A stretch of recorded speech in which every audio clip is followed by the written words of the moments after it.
Hey, hello, and welcome to Reconnected. Just like every other Thursday, except for this Thursday, I believe, if I'm remembering correctly, I think this is our first international episode of Reconnected. Thank you both for joining us from Australia. Tony Michas, John Mathews from the Imprint cast. Guys, thank you for joining. Absolute pleasure, believe me. Yeah, thank you, Ryan. I love the show, so to be part of it, it's an honor. So thank you. I love Imprint Cast. I love the first time you guys were on here. Anything that I ever have a chance to be able to do with you guys, I will always say yes. So thank you. Yeah, this is a big deal. I'm stoked you guys are here. And the big thing, luck was on our side. We got all Aussie announcements to talk about tonight. We got Imprint, we got Umbrella, we've got Imprint pickups to talk about. It's going to be a fun night. It's going to be big. I can tell you that. A lot of stuff to get through, yes. Very well timed. So first thing from Dustin, very happy holidays. Thank you for all you do throughout the year. Good evening to the awesome Tony and John. Thank you. Hey, Dustin, how you doing? You're incredible. Sardis says he loves Foster's. Just to let you know. The common myth that we all love Foster's. I'm not one of them. Sorry. So the first thing, let's talk about some pickups. Tony, what you got on deck? Okay. Well, let's start local.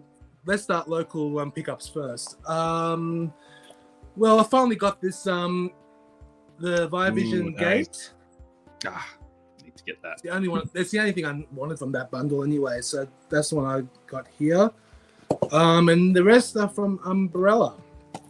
Got the rib spreader from a friend of ours named Dick Dale. He made this movie. Yeah, fellow Aussie filmmaker. Very good film. Aussie filmmaker, yep. Paul, he can help translate the Aussie slang. Yes, he can. Paul, everybody, as you know, he's a member of the Imprint cast family. He's with us on regular episodes, and we love him to death. Dr. Dodson, how you doing, good sir? Will changed his name on YouTube. What's up with that? I know. and we lost the avatar, too. Interesting.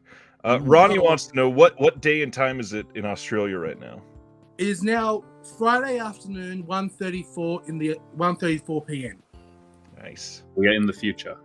We're in the future, yes. Don't tell us what happened. I don't like spoilers. Alrighty, and then I got Stigmata.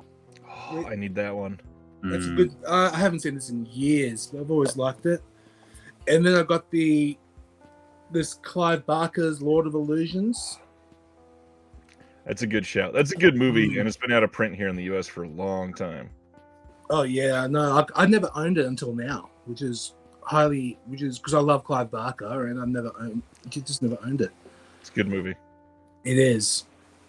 And up next is a couple of international releases. I finally got a copy of Coma, The Slip. And the last import is a Criterion. Del Toro's Pinocchio. Got it. And that got to you quickly. I was surprised myself how quickly it came. I just love this. Here we go.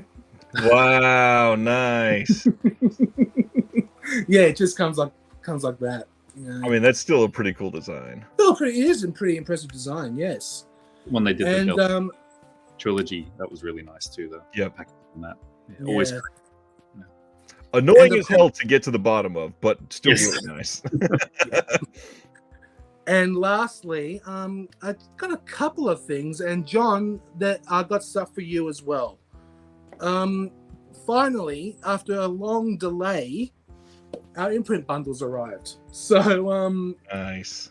We got the Avengers Tara King collection, and then we got the November bundle. Here we go. I will match you. That also came in for me too. Oh, lovely. Same day. I think you got an extra one or two that I didn't, but either way, this month looks incredible from Imprint. Oh, it does. It does. And speaking of this month, the December bundle. Now that one I'm very jealous of. I need Lenny. I need the Sidney Lumet. Lenny is just an absolute masterpiece. I absolutely adore it. So yeah, John, the next time I see you, all these are yours as well because I've got your stuff here. Yeah, because I was in JB, our sort of retailer store, and they do have them in store. So I'm just like, have to be the patient. December bundle. Not December, the November ones. Yeah, so I've been right. eyeing it down for a while. I'm like, the Adventure Collection too, but they finally arrived. So excellent. So Josephine wants to know any good Aussie Christmas movies or books that you're aware of. Recently there was a book that was released. I forgot what it was called. I think it was called Christmas Kids. I think it's basically a kid's book about the Aboriginal kids celebrating their first Christmas. That seemed to be really quite popular. But movie wise, I don't know. I can't think of any Australian Christmas movies, recent ones at least. Yeah, having mental no. I guess because for us, Christmas is like there's no snow or anything. It's just very no. So there are some Aussie Christmas movies. I just having a mental blank. I'm sure there are, but I'm talking about recent ones. I couldn't. Recent ones, not recent, yeah. I would love to hear some good ones. I'm sure there's some. And then we got a solid question from Michael. I'd love to know this too. The breakdown on Imprint and Umbrella sales inside Australia versus everywhere else. You think we'll ever hear some numbers on that? You think? I honestly don't know, to say the truth. But all I can tell you is, ever since we started the Imprint Cast show, we have been the sales have been increasing more, which is great. I don't mean to brag or anything, but I'm just saying in general, because we always have conversations with the head of content, Josh Hibbert, and he's always telling us how crazy the sales are going, especially. But Australia and US, I think all over the world really. They have of course Australia and US are the big ones. They're very diverse. Even on the group, Tony, like when people want to join the Imprint group, there's Canadians, all over, even Southeast Asia. So it's very everywhere. Mix of people that join the group. So but that would be interesting to get those numbers. Maybe you could ask Tony. Maybe I probably will. Even just a percentage, that'd be really yes. Especially as sort of like this side topic to this rumor that came out last week about the whole Sony leaving Australia and JB Hi-Fi maybe starting to at least taper down the physical media at the stores. And if that's the case, if Umbrella and Imprint, everybody gets this opinion because they're seeing things online that they're selling very well. How can Australia be doing poor for physical media? They could be doing very poor if there's only 50 people in Australia buying them and they're selling out because the rest of the world is buying the rest of them. A good point. And with that, it's JB Hi-Fi. Unfortunately, it's just their business model's changing because they're more of like a Best Buy, and same with in the US with Best Buy. But Umbrella and Imprint fall under the boutique label sort of umbrella, so they're very strong in terms of sales. But I guess that sort of mainstream market is vanishing in Australia. Would you say, Tony? The shelves are getting quite smaller and smaller in JB. It's shocking. It's shocking to look at because my local JB that I always used to go to, they made that shocking announcement that they're discontinuing physical media, and one day I went in and all the shelves were just empty. It broke my heart, literally, because they had a great selection, but it was just. But now other JB stores are following suit, which is just horrendous. Right. Oh, Kire, fellas. Danny Mitrovic's watching as well. Danny, how you doing? Dear friends of ours. A few Aussies watching. Mm-hmm. Josh might be watching tonight too. Oh, great. One more thing I got in recently from MVD is 88 Films release of Inspector Wears Skirts. Nice. And they are heavily implying that they're doing the sequels to this next year. I believe the second one got announced, and I think they're basically saying out loud that they're doing the third one as well. So this is a really cool pickup. I'm so glad that they're doing that. Anything else exciting coming out that you guys have got recently that you want to highlight? Should we go to some recent watches? Well, John, you haven't shown your pickup, so that's right. I'm done. So I thought we were covering John's because of the Imprint pickups, and I totally spaced. My bad. Go ahead, John. No. That's separate. Like it happens every year. Like Black Friday, then everything drops at once. Yeah. So it all just huge packages arrive. So I mean, just first off, very quickly, I won't go on too much, but I got these some of the Vincin titles and partner labels. Oh my! They're Nice. on existence. You Death got Crocodile existence. showing up there. Yeah, Death Crocodile, one of my favorite labels. So whatever they do, I'm pretty much complete with them as well. So these are some of my favorite partner labels right here, and also I got included was the Lost Picture Show, which I've heard amazing things about. So very excited to see this as part of the subscription Prophecy series as well, and also the VSAs, and also their new sort of shot on video label, which has been quite intriguing. Yes, yeah. So just a stack of general BS releases there. So very excited. Redneck Zombies actually looks quite fun. Yeah, sure does. I saw it years ago. It's a trauma movie, trauma pickup, and also from good friends at Radiance, because I'm a subscriber as well. So I got the recent Radiance pickups as well. So Nice. digging into these. So even though Vincent did release this, this is a different set in terms of the content. So very excited. Into Civilization. And in terms of Umbrella, just very quickly, same as Tony, I got the recent Umbrella one. So the big boxes, so Stigmata. Oh, Red Rock West too. I need that one. Lord of Illusion. I forgot to get that one. Damn.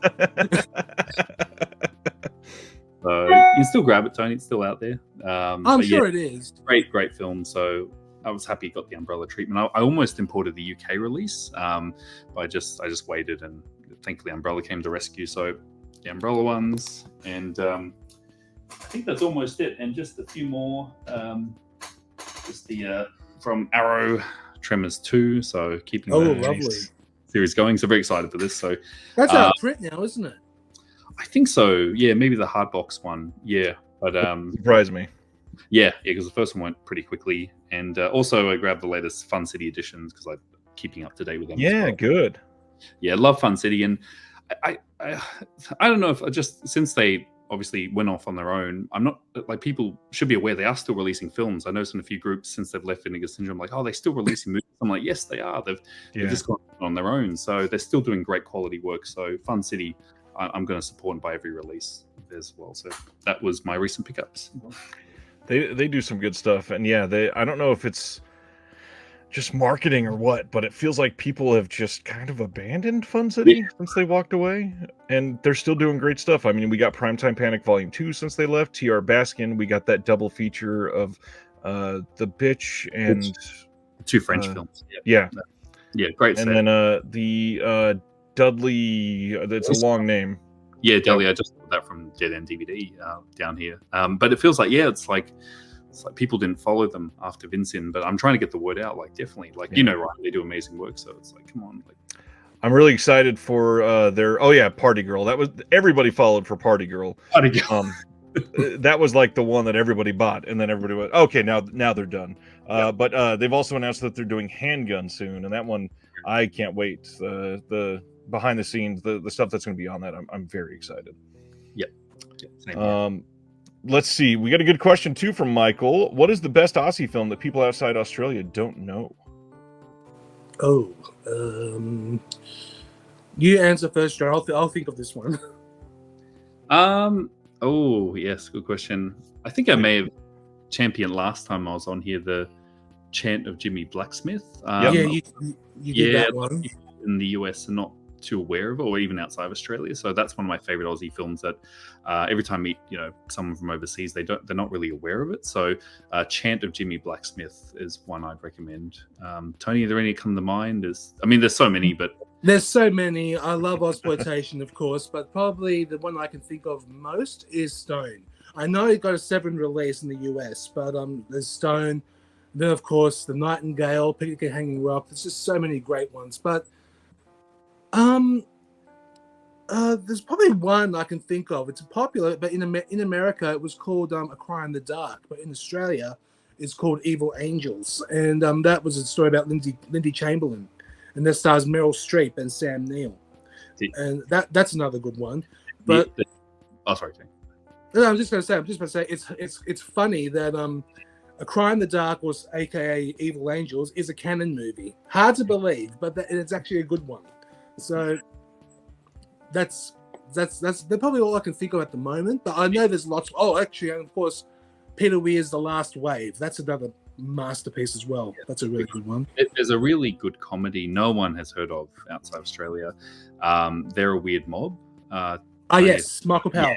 Yeah. Yes, It's Michael Powell film. So when he made Peeping Tom and obviously essentially got kicked out of the UK, he came to Australia to make some movies. And this is like Powell from Powell and Pressburger, and he made a comedy called They're a Weird Mob. And it's about an Italian migrant coming to Australia and trying to just understand people's accents and the Aussie slang. It's a really funny movie, but no one has heard of it. So They're a Weird Mob. That's a beautiful film. Absolutely. Very good one. Interesting. Sardis wants to know, are there any big Aboriginal filmmakers? Probably the biggest one is Warwick Thornton. He did a movie called Samson and Delilah, and he also did one called he just did one with Kate Blanchett recently, The Lost Boy, I think. I don't remember the actual title, but yeah, I think Warwick Thornton is probably the biggest biggest Aboriginal director, who also is his own cinematographer and writer. So he actually is a very talented individual. Nice. Warwick mind as well. Yep, that's a big one. The New Boy. Thank you, Paul. The New Boy. All right, let's dive into some recent watches. John, what have you been watching recently, my friend? Oh yes, it's been I've been trying to catch up since everything has arrived in the mail. I'll just get it brought up here. Sorry, brought up here. So I recently, in terms of releases, I watched. I got it's over there. The 4K of Fargo from Shout Factory. So I watched that. Looks amazing. Looks incredible. It's a film I love. It's one of my favorites. In fact, got a 4K. Is definitely up there. Recently, in terms of new movies, Tony and we saw the Caligula Ultimate Cut. Yes. So this is pretty amazing. So Caligula, as you know, kind of got butchered, shall we say, by Penthouse Films, and they've reconstructed the original vision of a Tinto, well, as close as it's going to get. So it did play theatrically here in Australia, and I'm not sure if it's come to the US yet. It's played a couple of festivals, I think. Yeah. So we went, and it was a revelation seeing that cut of Caligula. It's a completely new film. It's a real, and you can see.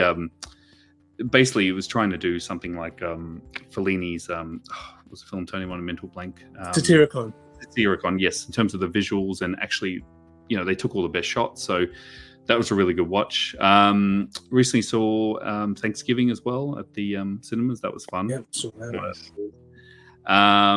And also the other night, I finally watched the 4K of Arrow's Witness, which is I think it's a really, speaking of Aussie filmmakers, a really great film, and the Arrow 4K looks amazing. So those are just recent watches I've watched. Nice. Recently. I need to get Witness watched soon. That's one that I was super excited that a boutique was doing a 4K for. It's a great movie. Great film. Yeah, very great film. All right, Tony, what's been on your list recently? As John said, we watched Caligula, the Ultimate Cut. Highly recommend it. Hope it will get physical media eventually, but who knows when. John and I also went to a friend's place and had a Vinegar Syndrome double feature. We watched From Beyond and Undeclared War. Undeclared Law? Oh, well, I keep that title. I always the Domingo Lamb movie. Domingo Lamb one. Yeah, that's all I can think. I'm pretty sure it's Undeclared War. You're right. Right, yeah. Yeah. And theatrically, I watched Caligula. I watched Thanksgiving. Mind you, some of the good stuff I really want to see isn't out yet. Australia gets their stuff delayed, like Poor Things. I'm dying to see that, but that doesn't come out until Boxing Day, which is December 26th. And a few others as well, but I've heard nothing but great things about Poor Things. I'm dying to see that. Yeah, and I'll be watching that this weekend, I think. Oh, lucky you. I have to wait. Actually, I think it's advanced screenings here this weekend too, so I might try and give it a go. But lately, I've been catching up on some Christmas stuff. Like I watched Ghost Stories for Christmas, the BBC anthology series. I started watching that, which is really good. And that's that. That's it. That's all I've been watching. And I did see, I forgot to mention Godzilla -1. Of course, saw that. That was. I haven't seen that yet. I've got to watch that very soon. Saw it in 4D, so the seats were, shaking around, and you saw it in 4DX. You lucky bugger. 4DX. So that was fun as well. So yeah, forgot about that. My big new watch for me this week, other than a bunch of Christmas movies that we've been rewatching, of course, but I finally got to see Carmen, which we've been talking about in the chat for the last handful of months. This was from 2022, starring Melissa Barrera, Paul Mescal, and I was so invested, wanting to love this thing, and good God, did it fall flat for me. I thought that it looked beautiful, but man, yeah, it was just a major miss for me. It seemed like they wanted to turn it into this like dreamscape of a movie, but also immersed in realism. And when you turn just random things into a dance scene for no reason, you lose a lot of the realism. So it lost a lot of that emotional punch for me, and it was just very contrived. I thought it was acted incredibly well, shot beautifully. Could not possibly care any less about the story, sadly. But it was still a decent time, and I think a lot of people would probably love it. It's all right. And now we always discuss film of some sort, and one of the things that we try to do on here is usually be pretty positive, and we're going to put a positive spin on something that a lot of people don't seem to be able to.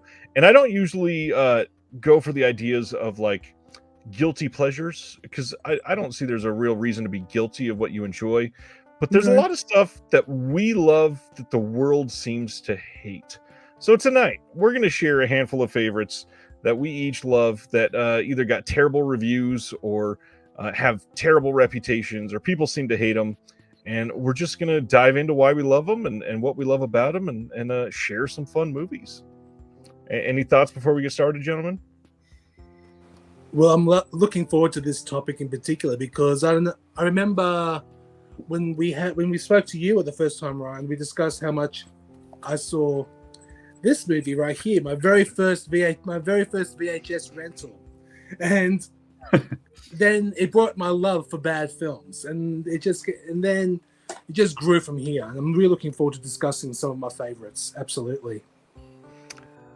Yeah, it's like it is an art form, cinema. Like, you know, some people may, you know, everyone sees it differently. It's a different perspective. So, yeah, there's films that I know, Tony, you're a big fan of cult films that are considered trashy. I know Tony's favorite is Boom. Is that one of your favorites? Well, I'll discuss that soon. Sorry, I don't want to spoil it. Did I? Oh, sorry, Tony. I just meant like. No, it's okay. It's okay. I'll discuss that soon. I just meant like you like those sort of cult films that, you know, John. Yeah, I do. But I'll tell you, it's one of my honorable mentions, that one. But yeah, I do like that one. I'm the ones I picked. I've gone for more recent films that really got a trashing from the critics and also the audience. So yeah, but I you know, it depends. Everyone sees them differently. So yeah, it's an interesting topic. Yeah. Before we dive into titles, I do want to take another moment to say Imprint Cast is amazing. Indicator Cast is amazing. I listen to you guys all the time, and the one episode I've been able to be a part of, I am just immensely honored to be a part of it. And I implore everybody that is watching or listening later to please go look up Imprint Indicator Cast. Links are in the description. It is one of the better shows that you will find. Deep dive into two of the best, more consistent labels out there across the entire wide variety of them. But best of all is John and Tony are two of the most impassionate people about physical media that I just feel this affinity with. And I could not support two better people. You guys are amazing. And everybody should be piling up to try to listen to everything these gentlemen talk about. So please give them a follow. Thank you for the kind words, Ryan. It means a lot. Absolutely. Yeah, thank you so much, Ryan. And obviously having you on the show was one of my favorite episodes we did. So we all speak the same language, share the same passions. Really appreciate it. Definitely. Well, we are going to have you on again very soon. Definitely, we will figure out something. We're going to have to tell that horror story one of these days. By the way, we will. We will definitely. Oh yes. It'll be a 2-hour outtakes part. Anyways, the audience can't know what we're talking about, but that's perfect. We're gonna dive in. A couple of mine are gonna be semi cheeky because they're big titles, and nowadays I think a lot of them have been reassessed, and the people are starting to come around on a couple of these. And there are a couple that I've talked about a lot, but I really think that they deserve an extra spotlight tonight to highlight how much people can turn around on films or how misunderstood some of these can be. So we're going to start with number 5, count ourselves down. John, why don't you hit us with the first one? Yeah, so I went for the obvious, and they're going to get more obscure as they go down. So so really obvious one. This was considered one of the biggest bombs of all time, but I really like it, and it's Cutthroat Island. So just a good old-fashioned swashbuckler adventure film of the 90s, lavish production. Rennie Harlan directed it. It's so much fun. There's a lot of hate. Once again, people hate it more for being a flop than the actual film, and obviously same like Heaven's Gate, people just saw that film, oh, it's a flop, it's got to be a bad movie. But I've always enjoyed it. I saw this when I was a kid, and I've always had very fond memories. And the reason I'm bringing it up, Studio Canal did a really nice 4K of it recently. It looks absolutely stunning.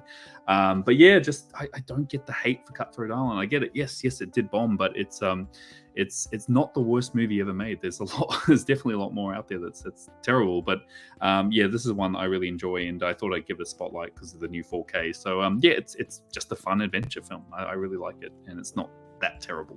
People say it is. I feel like Cutthroat Island was slightly ahead of its time. If it came out like 3 or 5 years later, I feel like it'd have a much bigger audience.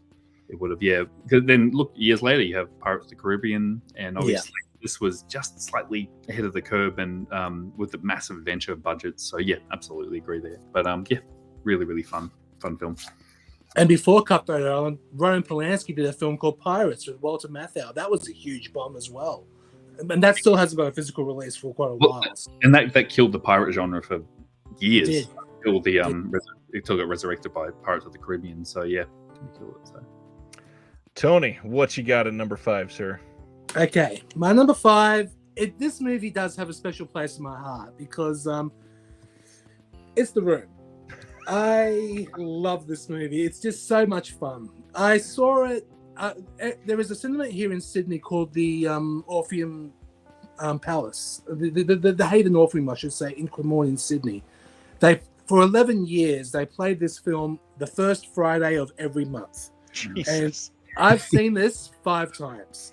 And another reason why this movie has a special place in my heart is because that's where I met my other half. I actually met my other half at The Room. And she thought I was mad for wanting to go because, well, come on. Who wants to be part of the audience participation, throwing spoons at a screen? It's incredible.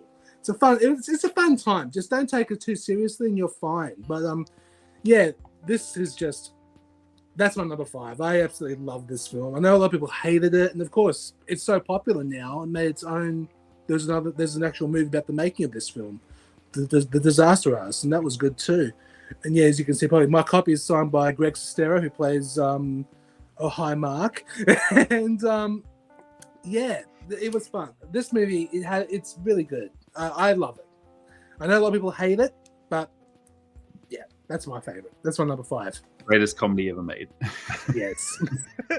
Lots of stories behind this one, obviously, and with Tommy literally renting out a billboard in LA for a certain amount of time so that he could have it count for the Oscar consideration, whatever it was. Wild stories behind this. Tommy Wiseau is just a full-blown character. Oh yeah. Yeah, this is a good show. My number 5 is probably a silly pick because most likely, if you've seen this movie, you'll probably like it to a point, but it's one of those that a lot of people publicly will be like, I hate the director, so I'm going to say I don't love this. 2022's Ambulance from Michael Bay is such a great movie, and the world needs to frickin' admit it already. Yes, there are a few too many drone shots. I can't argue with that. However, they look pretty damn good, and they're pretty innovative compared to what they could have been in that movie. Michael Bay's not the greatest director, but the story is fun as hell. But the big thing is we don't get movies like that anymore. It felt like a very 1998 style movie, something in like the early 2000s where you have these big action set pieces. Ambulance is fun. Decent acting, fun story, good heist story. I like it. Not ashamed to say it. I think Ambulance is a great movie. It is actually quite fun. It's not nothing to be ashamed of at all. It's actually surprising for me because I'm not a huge Michael Bay fan, but this one was actually really, really good. I quite enjoyed that one as well. Yeah, I enjoyed it too. But it's funny about Michael Bay. Like, he can do obviously the big blockbusters, but when he does films like Ambulance, I really enjoy it too. It was a lot of fun. And also another favorite of mine, Pain and Gain. Like, that's like just such a good film. And you forget Michael Bay directed it because it's a smaller film, but he can do like really great character-driven, action-based films. But yeah, Ambulance, I think more people. I don't think anyone really saw it too when it came out. Just had a That's a good quiet point. Yeah, it's a very good film. Probably my favorite Michael Bay movie it was 13 Hours. That was good too. Good movie. Yeah, that's a good one too. All right, let's switch up the order. Tony, what do you got for number 4? All right. Now, this is a little bit of a controversial film, I gotta say. This is probably considered one of the worst films ever made. Probably, if you want to see crazy overacting, watch The Lonely Lady from 1983. This movie is... Oh, That was me. Sorry, guys. that's okay. Yeah, this film is just lunacy. Like, it's basically about a woman who's a screenwriter who's trying to go big into Hollywood, but has to go through the obstacles, how to make it through Hollywood, but like by sleeping around and all that. But yeah, Pia Zadora, bless her, I love her in this movie, but oh my goodness, can she overact to hell? Even she admits that she was ready for her Razzie Award winner for this, and she won, of course. But yeah, this movie was crazy, and also it includes Ray Liotta in his first role as well. Oh. And what a way to introduce Ray Liotta. There is an actual scene in the movie that he tries to assault Pia Zadora's character with a garden hose of all things. So yeah, fascinating. But no, it's a movie that's insane. Highly, if you're curious to watch something so crazy, watch this. It's nuts. Someone Calling to say it's bad. It's bad, Paul. I'm telling you, it's pretty bad. But I find a charm with this, so it's quite fun. I've never seen it. I don't even think I've ever heard of it. So that's interesting. I'm gonna have to borrow that off you, Tony. I've never seen it. Oh yeah, definitely. I'll let you borrow it. But I'm telling you, it's crazy, and it's nuts. That's all I can say. I'll go next and go over a title that I believe the three of us have discussed before previously, and I really want to shout out The Babadook here because this has gotten weird, divisive reviews since the day it came out. A lot of people against the child actor in this for being annoying when that's the entire point of his character, to make it worse for the mom. I've liked this movie from day one and found a weird sort of kinship from this movie, and it just so happened that shortly after this came out, we had our first kid, and both of my kids that are now 7 and 8 years old, both of them have been diagnosed with autism, and this movie rings so much closer to home than I ever thought it was going to. The acting in this movie, especially by the mother, but by both of our two main characters, is harrowing, dark, isolating. They show like embarrassment in some of the best ways in some of these scenes, genuine fear, and really just the isolation of parenting that some people feel. And yeah, this movie, terrifying, well made. Jennifer Kent directed this brilliantly. Love this movie. And again, it's weird to say in 2023, but the world as a whole really did not love this movie. This movie came out to not a lot of fanfare, unless you're in certain niches of like horror fandom. But this movie is still hated by a lot of people. And this movie is a masterpiece, I think. I couldn't agree more. I was surprised how many people in Australia hated this film. It's really astonishing. Like, as you said, Ryan, Jennifer Kent, she is definitely a talent, especially, well, we spoke about The Nightingale many times, and you know how much we both love The Nightingale, but the Babadook, that is true. That is real intense, sorry. And Essie Davis, who plays the mother, she was phenomenal. She was fantastic. Yeah, I love the Babadook as well. It's funny, yeah, because when it came out, I was hearing praises for it in Australia. It was quite critically acclaimed, but there was the other half that really, I don't know, were very just didn't like it. Like I said, they found the kid to be annoying, but that's the point of it. It's a very Yeah. harrowing film. Like it's very exhausting and bleak, and yeah, it is a masterpiece. I agree. So it was a real love or hate it camp. I don't seem to understand, but yeah, because being an Aussie film, I definitely adore it as well. So Nice. Yeah. All right, John, what's your number 4?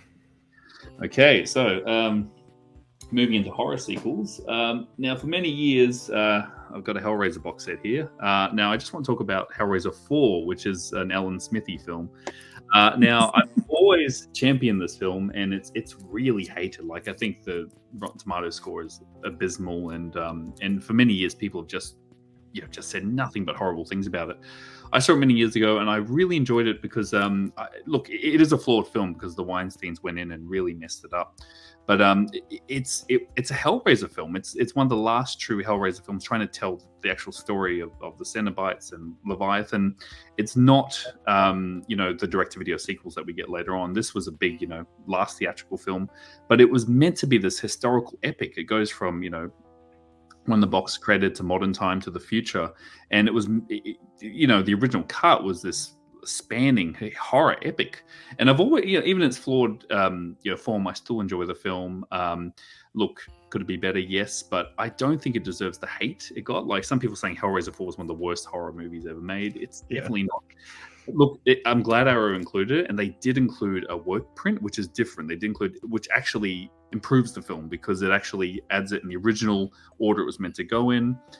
It also adds a bit more gore and deleted scenes, but we're never going to get the true cut. Look, there are deleted scenes. I actually have I pulled this out as well. I want to show this. Many years ago, I got this magazine at a fair, and it was actually talking about Hellraiser 4. It came out at the time. But there's so much in here. Like I was reading, I was like, oh wow, all this, but it never came to fruition. So obviously, Angelique in the this is not in the film. There's actually a pretty interesting article. It shows so much deleted footage that was gone from the film. So in the production, so it got really bushed by the Weinstein. So I actually pulled this out because I thought it was just a really interesting article. But yeah, Hellraiser 4. It's I enjoy it, but people tend to hate it. So yeah, I'm waving the flag for Hellraiser 4. So. Zombies Ate My Arm says Hellraiser 4 isn't even the worst Hellraiser movie. That will forever be Hellworld. With Lance Hendrickson, yes. It gets pretty bad. They do. And this is the last one, like I said, being an actual Hellraiser film. So yeah, it's and I'm glad Arrow have given it a second light again. So yeah, I will forever support it. My number 3, just to get it out of the way because I talk about it too much on this channel, I'm going to bring up yet again Robin Hood, Prince of Thieves. I adore this movie. The world somehow thought it was so cheesy and hated that Kevin Costner couldn't put on an accent. This movie is fun as shit, and everybody just needs to turn off their thinking cap for a moment and just enjoy a fun adventure movie. Worked like gangbusters for my kids. They both played Robin Hood for a week after they saw this movie. This movie's fun as hell, but again, I talk about it way too often, so I will leave it there. Well, I couldn't agree with you more with that one, but Alan Rickman was the highlight for me as Sheriff of Nottingham, hands down. He's incredible. All right, what do we got at 3, John? Oh, number 3. Next up. Okay, we have, all right, another horror film, one that I think's pretty underrated. Now, once again, this was another really hated film, and this is The Mangler. This is Tobe Hooper's The Mangler. Once again, look, Arrow and Scream Factory have released it, so it's gotten a bit more acclaim, but for many years, this was hated, this film. This was really despised, one of the worst horror films of all time, and it did get a local release down here, I saw on tape, and look, it was cut, so it did impact people. They were watching the cut version, because the uncut one, there's some pretty excessive gore, which actually adds to it, but Tobe Hooper was just a real genius filmmaker, because visually, The Mangler is really incredible. We've got this amazing set pieces and the camera flowing around and just this massive sort of machine that they built on set. And the film itself, in terms of the amazing performances with Robert Englund in there as well, and the cast is great. And just Hooper was a real visionary, and I think it's one that people are going back and revisiting now. but it's a film that I thought for many years was hated. I didn't understand why. It was not one of the worst films of all time. In fact, I guess because it was that Stephen King connection. People thought it was one of the worst King adaptations, but it's not. Definitely. So, The Mangler's one for me that I think more people should see if you haven't seen it, and don't believe its reputation. It's a really interesting horror film from the 90s. So, yeah, that is a good one. Yeah. Will says, want to point out that American Twilight, the cinema of Toby Hooper, features not only one but two essays about the Mangler. It's a great release in that book. And also want to point out some of the names that we've shouted out tonight. Obviously, Will, Stan Geezy, who was in the chat earlier, Scout Tafoya had a shout out in one of the extras in one of the releases tonight. They all came together to do this great symposium conversation at University of Texas Press a couple years ago, all wrangled in by Will. Little shout out here, if you see our visual essay that's on Spider Labyrinth, Christopher Woofter, who was in that visual essay, was also a part of that roundtable symposium. And the big draw was Joe Bob Briggs was also a part of it. And it's an incredible conversation about the cinema of Toby Hooper, about how he's an underrated filmmaker, came out of the middle of nowhere, basically. They talk a little bit about the controversy behind Poltergeist. But yeah, that's a great shout out to companion piece for the Mangler, because it's a really great conversation, but also obviously highly recommend the book. Yeah, definitely. A very misunderstood filmmaker, Toby Hooper, as well. So, yeah. Absolutely. All right, Tony, that leaves you at number 3. Okay, I think I'm going to get a lot of hate for this. I don't give a shit, though. Sorry. The number 3, I chose another erotic drama, but now that one got 0% on Rotten Tomatoes. And I have to say, I don't know why, but I do have a certain fondness for it because it's so awful. Bolero. I can't explain it, but there is something about Bolero that just I don't know. All right, fine. Seeing Bo Derek naked, okay, fair enough. That's one thing. But there's something about how it's so bad and so boring and so mindless that it actually it got me. I found it really entertaining for some reason. I know it's a very odd thing to say, but yeah, I think Bolero is one of the most out there erotic dramas I've ever seen. But yeah, it's not good. Don't get me wrong, the dialogue is awful, and some of the acting is appalling, but it has a charm to it. I can't explain more than that, but Bolero is my number 3. I know it's very, very strange, but yes, I do quite like this one quite a bit, Bolero. But yeah, and the other one, Ghosts Can't Do It. Oh God, that's worse than Bolero. So no, I can't discuss that one. I don't remember anything about Bolero. I barely remember seeing it years ago. Another canon classic? It is a canon classic, yes. Yeah. Hi Jeremy, how you doing? Hello. Tony, you have the worst taste in movies. Well, that's the point, isn't it? You have that's the whole... There's some bad. Oh, wait till you see the next one. That's what I'm saying to you.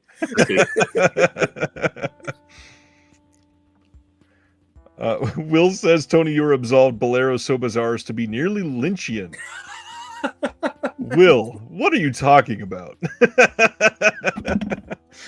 All right, John. Let's go to you for number 2 then, my friend.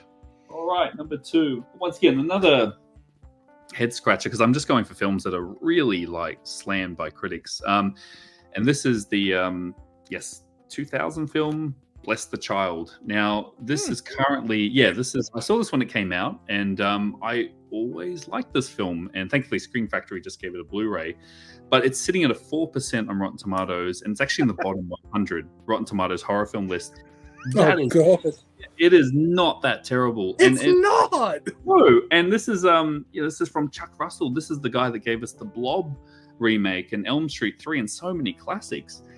So basically, you look at the cover and you think, oh no, another Antichrist, demon child movie, but it's not. It was very poorly marketed. It's actually about a girl. Kid Basinger is like the foster mum of this girl who actually has powers. So she actually has healing powers. But there's a cult that actually wants to get her for bad purposes.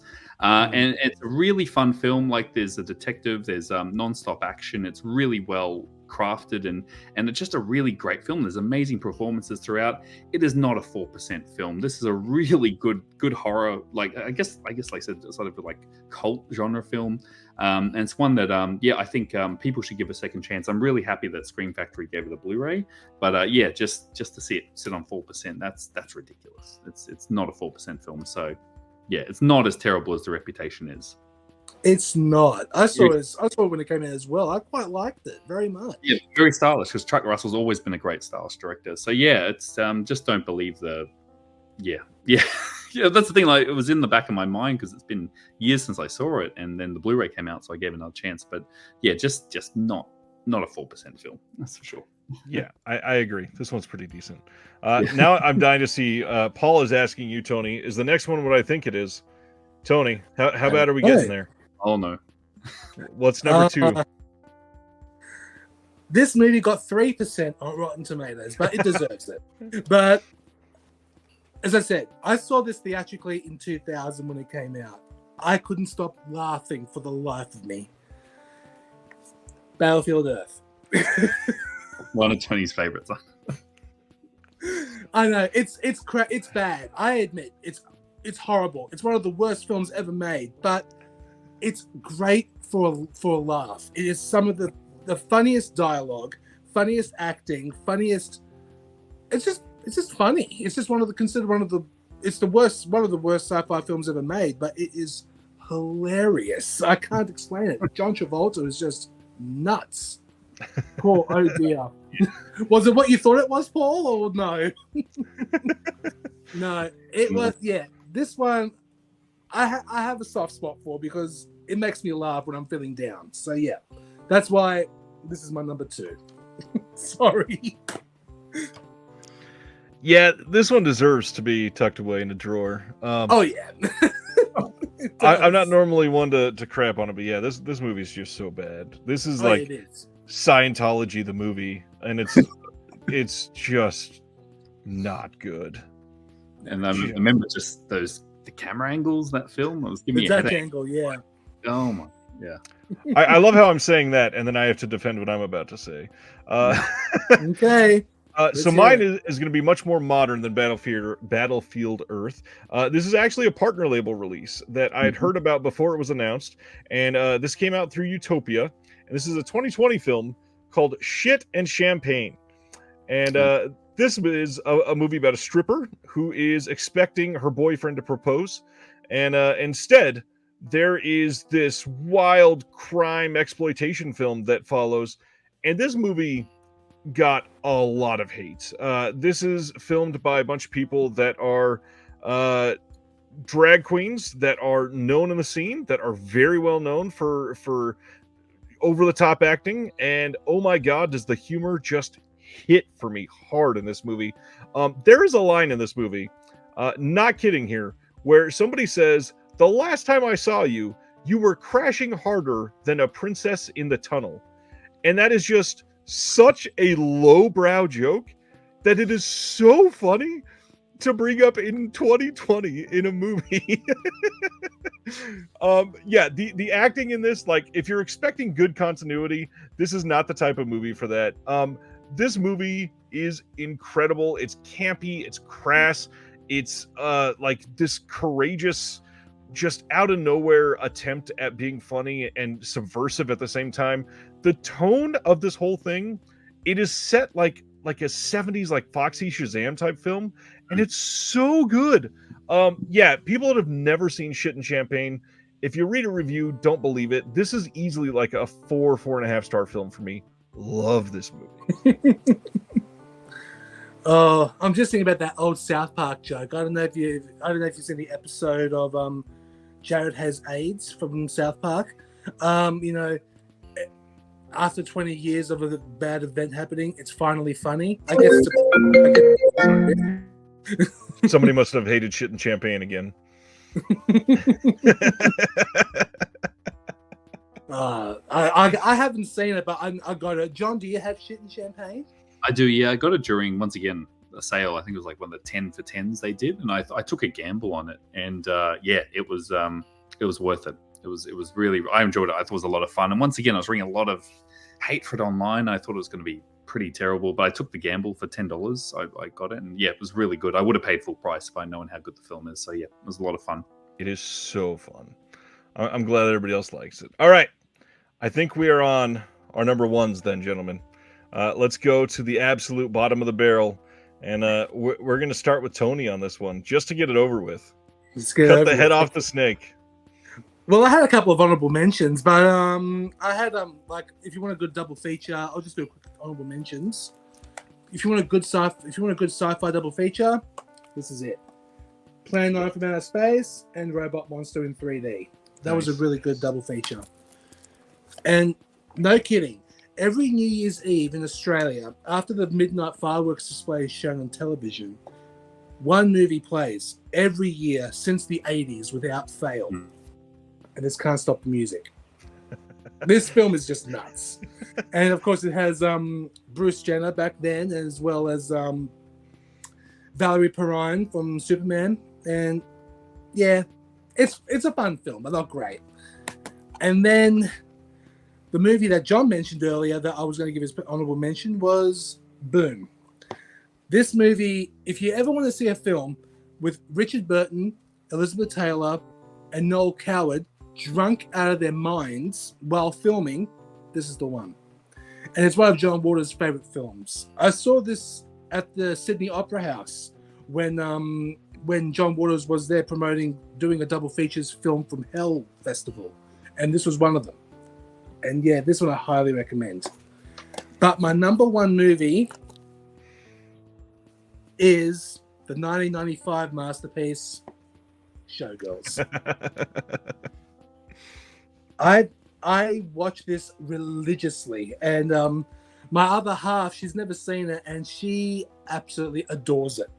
And I was actually surprised that she would hate it, to tell you the truth. But yeah, this movie is my number one, bad reviewed, but loved by audiences everywhere. I adore this movie, hands down. Certainly not loved by all audiences. There's a lot of people that definitely misunderstood that movie like crazy. And honestly, absolutely, you can kind of make that argument for literally every Verhoeven movie ever made. Yeah, I guess you could. Yeah, even RoboCop. I mean, there's a lot of people that left that movie with the complete opposite of what that film is trying to tell you in there. Yeah, that's right. You did have a point there. Paul says, fantastic number one pick. Chris says, never stop laughing at Liz Taylor screaming shit on your mother to one of her servants. Yeah. It is crazy. To one food, thanks for everything, Julie Newmar. That's a good one. That is a good pick. Danny says, I watched Can't Stop the Music in the cinema back in the day. Audience was dancing in the aisles. Nice. Oh, wow. That would have been fun.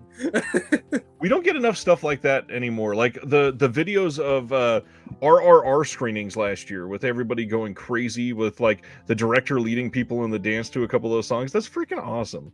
I love when stuff turns into an event like that. Even like the Taylor Swift film that's going around right now. People are making that like this big thing. They're interacting with it. That's a big deal. I love that the theater experience is actually connecting with people like that. That's true. Like, especially with there's two films in particular that I can think of that have audience participation. Of course, Rocky Horror Picture Show was number one. Yep.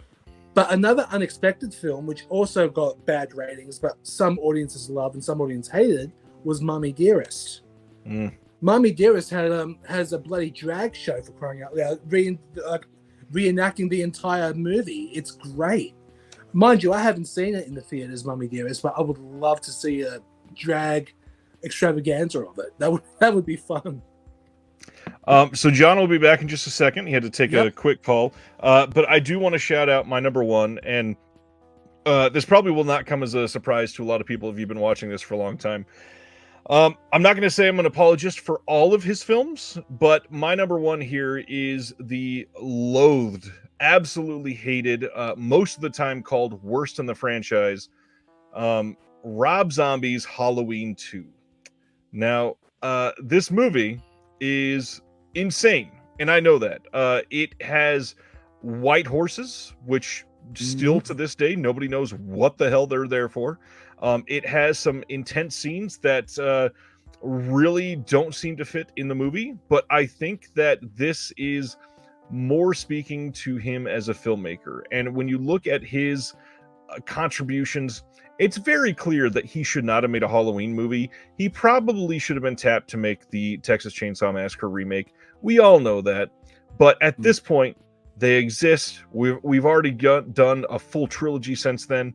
But oh my gosh, Halloween 2, I really do think is like the underseen masterpiece of this entire franchise. And there's a lot of bad Halloween movies, and I would put Halloween 2 from Rob Zombie above most of them. I don't think it's a great Halloween movie necessarily, but I think it's a pretty damn good Rob Zombie movie. And I'd even put it above some of the other ones that people love from him. And I still say that I knew Will was going to say something like that. He says, keep Rob Zombie away from Tobe Hooper movies. I still say that for Rob Zombie, Lords of Salem is by far his best movie. And a lot of people will pick something from the Firefly trilogy, and I get that. Most people will immediately go to Devil's Rejects and say it's his best. Unfortunately, I think Lords of Salem is the one that was written to be easily his best movie. But Rob Zombie's Halloween 2, it is actually scary. We get past all the backstory BS in the first one that nobody really asked for. We get a deeper dive into the continuation of this universe that is pretty well crafted in the first one. It was just overwrought with the unnecessary additions that they put in there to make it longer and to make it appeal to a different, more modern, like spoon-feeding crowd. But the second one is, honestly, it's very good and has some of the best scenes in the entire franchise, I think. See, for me, I liked number 2. I thought Halloween number 2, it was actually definitely more original than some of the other Halloween installments. But my goodness, I could not believe how brutal that movie was. Halloween 2 is probably it's hands down the most violent Halloween movie, hands down. But that or Halloween Kills gets pretty brutal too. The park scene specifically in Halloween Kills, there's see. I put it on Do Not Disturb, for crying out loud. I can't talk. Anyway, as I was saying, with the Halloween Kills park scenes, you do have a point there, but some of the moments from Rob Zombie's Halloween 2, wow, like, oh yeah, for me, the most violent sequence was in the strip club, where Michael Myers grabs this woman and just slams her face in the mirror over and over and over again. It was nuts. But all in all, I don't mind how I do like Halloween 2, but I find it way better than Halloween Ends. I hated Halloween Ends, I gotta tell you. But Weird Al isn't Halloween 2, yes.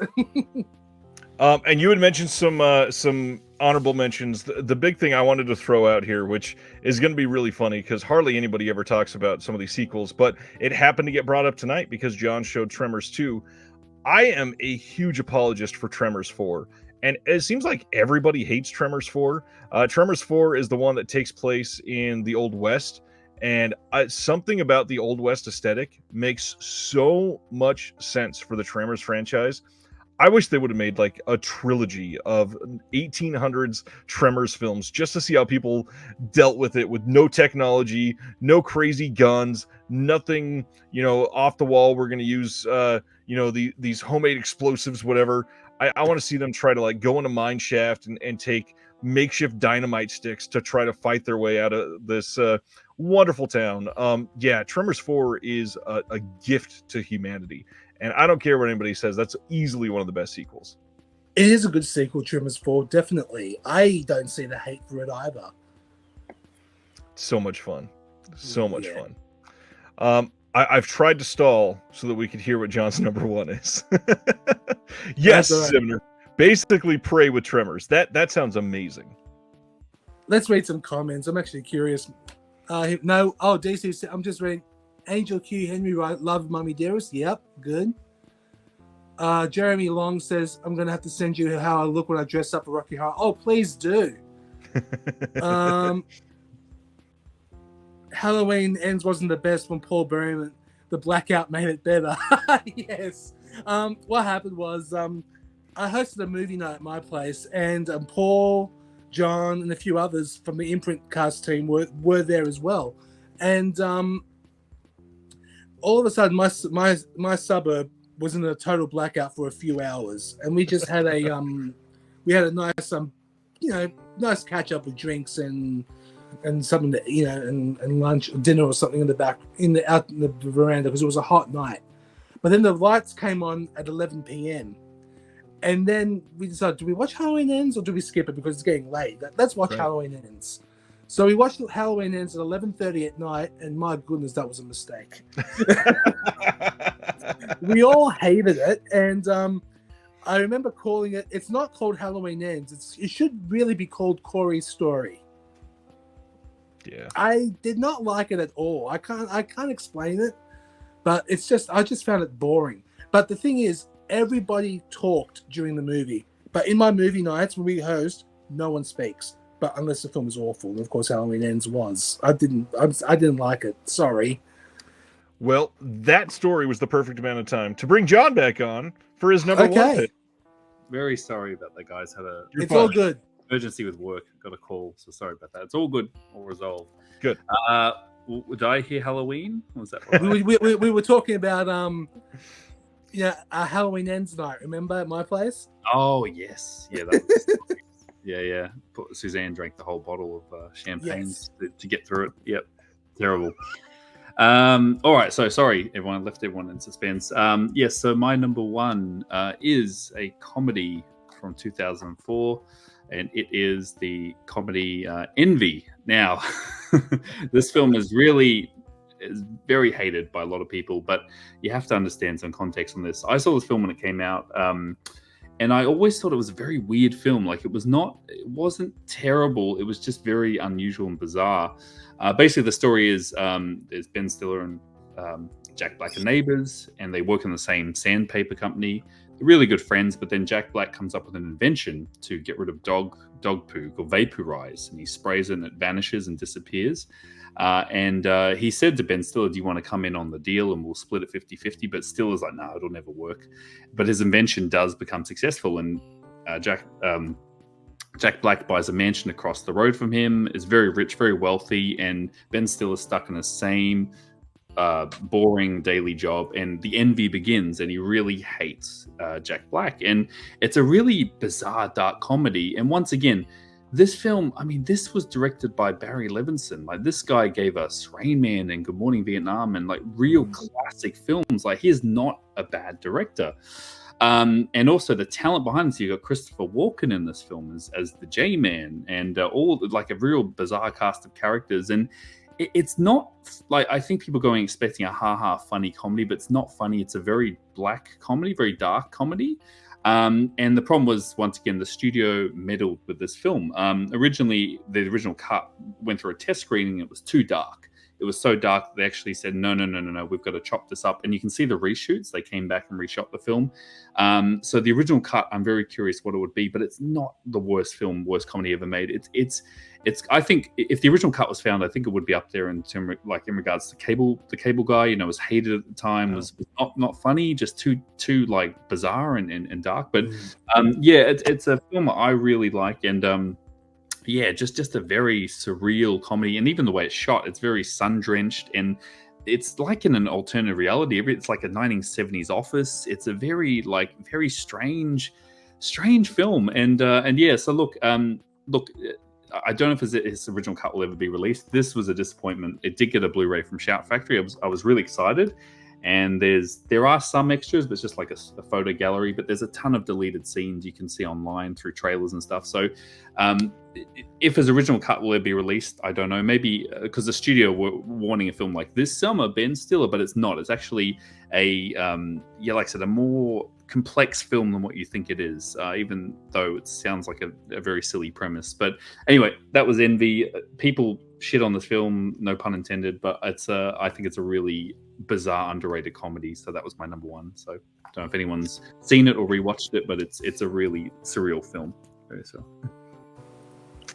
All right, that's a good pick. I've still never seen it. I had when they announced the Blue, I definitely wanted it. I'm trying to wait for it to be just a tad bit cheaper, but definitely what I'm into. And yeah, the Cable Guy is a good shout. Funny enough, I did a podcast episode today that won't be out for a few months yet, but we discussed the Cable Guy quite in length because of how overshadowed that film was because of the whole Jim Carrey legacy from before that time. And that movie is kind of a masterpiece if you watch it back today. Like, the Cable Guy is incredible, and most of it is due to somebody in Envy, which is Ben Stiller. Ben Stiller makes so much of the Cable Guy exactly what it is. That's a great pick. I'm definitely gonna have to check that out now. That's if you get it at a good rate, definitely pick it up. But yeah, once again, it's a shame because I thought that was their chance to maybe look for the original cut, which I do know does exist in Dream. Who produced it? Yeah, DreamWorks. It's definitely in their vault somewhere because Barry has mentioned a few times. But release the Envy cut. But yeah, if you can pick it up cheap, I'd recommend it just to get in HD. It's a good film. It's a great call. Yeah, still his work. Yep, definitely does. The Cable Guy was definitely way ahead of its time back then. But it is a good film. I'll be honest, I hated it when I saw it, but when I watched it again, now I found a new appreciation for it. Really like it now. Super worth it. Some great performances in there all around. Absolutely. Gentlemen, we did it. Thanks for all the help this week. This has been a fun conversation and going through all the announcements. This is incredible. And first international show. That's a big deal. Thanks, guys. Very proud and honored to be your first international guest. Thank you so much, Ryan. Honor is allowed. Absolutely. Yep. It's a lot of fun. Let's see. I've had an in-person guest, and now I've had an international guest. Now, one of these days, I need to not tell anybody and leave the country and do a live in-person international show. That would be crazy. Well, you know where to come. Sydney, Australia. Do your room, you could do it right there. Yeah. Good call. Everybody, please go subscribe to the Imprint Cast, Indicator Cast. Both are linked in the description below. Next week, I have Zach Bryant from They Live by Film podcast going to be on the show again. And I'm just going to spoil it now because I'm really excited about next week's conversation. We're going to be talking about our 10 favorite Stephen King adaptations. We've not done anything regarding Stephen King on the show before, and very eager to dive into this because it's a very controversial topic for a lot of people. So this will be a fun one that'll piss a lot of people off. So come next Thursday. No interview getting posted on the channel next week. It's the end of the year. I'm giving it a week off. Thank you all for your time. And gentlemen, again, thank you for hanging out and giving it your all. Thank you, and Merry Christmas to all of you, and hope you have a great holiday. And thank you once again, Ryan, for supporting the show and for inviting us. Same to you guys. Have a good one, everybody. Have a good holiday break. Thank you for watching The Disconnected. On the way out, make sure that you are subscribed to the channel, that you've liked the video, and that you've copied the link to be able to share with someone else that may appreciate this.